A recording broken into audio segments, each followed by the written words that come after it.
ሰላም የሳትኮም ቤተሰቦች፣ ዛሬ ይዘንላችሁ የመጣነው ከሳትኮም ጋር አብረው ከሚሰሩ አጋር ድርጅቶች አንዱ የሆነው ነው።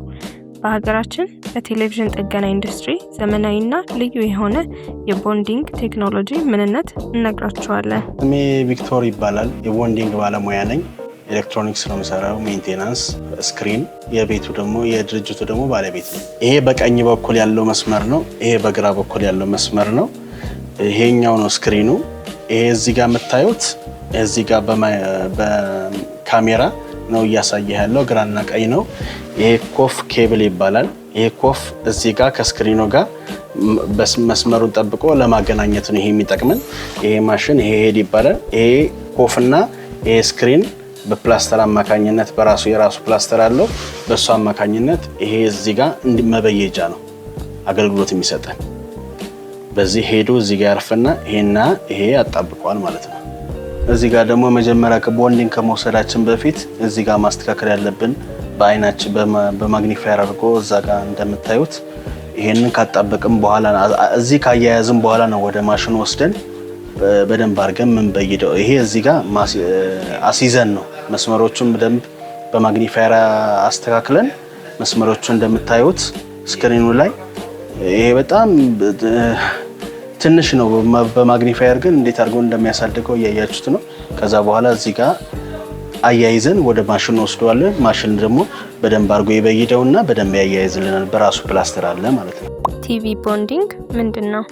ቲቪ ቦንዲንግ የሚያስፈልገው ያው ስክሪንና ኬብሉ በማሽን ነው የሚጣበቀውና ይሄ እንደምታየው ስክሪኑ ላይ ይሄ ስክሪንና ኮፍ ኬብል የሚባል ያ ኮፍ ኬብል ማገናኘት ነው በማሽኑ ማለት ነው።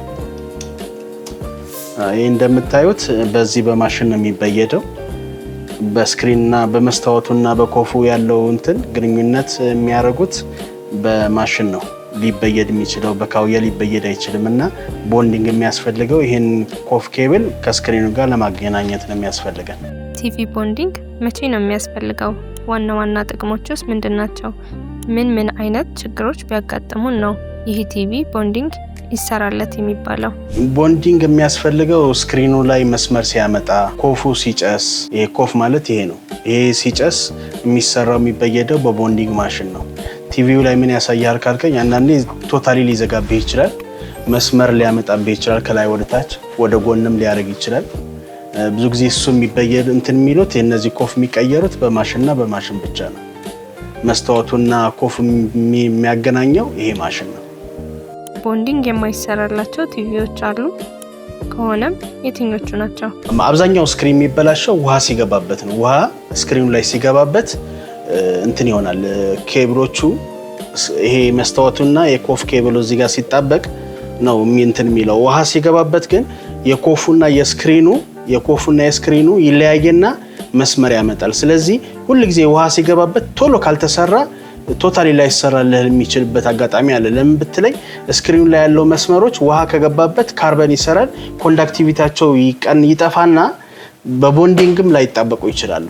መስመሩ ከተቋረጠ ምንም ልታደርገው አትችልም። ውሃ ሲገባበት በቻልከው አቅም ቶሎ ወደ ኮፉ መቀየርና ኮፍ ቀየረህ ወዲያውኑ ማስተካከል የሚቻለው። ካልሆነ ግን በቆየ ቁጥር ግን ላይሰራ የሚችልበት አጋጣሚ ከፍተኛ ነው።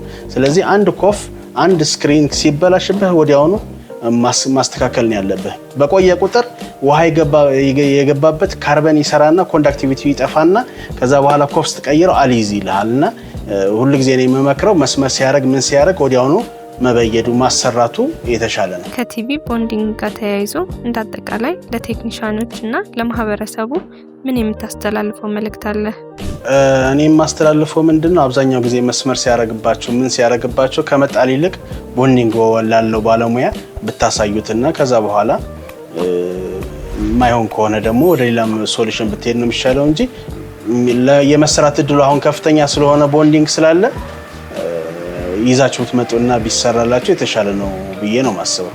ለበርካታ ዓመታት በሳትኮም እንደነበርክና አብረህ እንደሰራህ እናውቃለን። ስለ ሳትኮም ምን የምትለን ነገር አለ? ሳትኮም ላይ በቃ ቲዮሪና ፕራክቲካሊ በደንብ የምታይበት ኮሌጅ ነው። አሁን ደግሞ ጎበዝ አስተማሪዎች ያሉበት ነው እና ሰው መጥቶ ፕራክቲካሊም ቲዮሪ መማር ቢፈልግ እኔ እንዳማራጭ ብዬ ለሰው መመክረው እዛ ቢማር የተሻለ ነው ብዬ ነው ማስበው። በመቀጠል በስራ አጥ ችግር ውስጥ ላሉ ሰዎችና በአጠቃላይ ለወጣቶች የአጫጭር ሙያ ባለቤት እንዲሆኑ ምን የምትለው ነገር አለ? ምንስ ትመክራቸዋለህ? አሁን ሰው ይሄ ኤሌክትሮኒክስ ሜንቴናንስ ገና ምንም አልተነካም እና ሰው ስራ ፈቶ ቁጭ ከሚል ኤሌክትሮኒክስ ቢማር ለሀገርም ይጠቅማል ለራሱም ይጠቀማል እና ይሄ ኤሌክትሮኒክስ ነገር ገና ብዙ አልተነካም። ቦንዲንግም ራሱ ገና ምንም አሁን ገና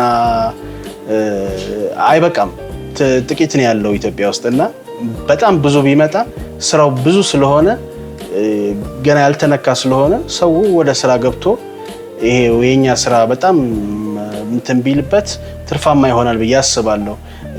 ባክኖ ከሚጣል ተምሮ ሰው ኤሌክትሮኒክሱን ቢማር እንትን ቢል ብዙ ያድናልና ከውጭ ምንዛሬ እንድናለን። ከሚጣል ተሰርቶ አገልግሎት ይሰጣል። መማሩ ጥቅሙ የውጭ ምንዛሬም ታስቀራለህ፣ እዚህ ያለውን ነገር በደንብ ወደ ብር ትቀይረዋለህ። ከሚጣል አገልግሎት ላይ ይውላል። አገልግሎት ላይ ሲውል ደግሞ ከውጭ የምታስገባው የነበረውን እዚህ ትጠቀምበታለህና ይሄኛ ስራ ምንም አልተነካም። ሰው ቢሰራ የተሻለ ነው ብዬ ነው ማስበው።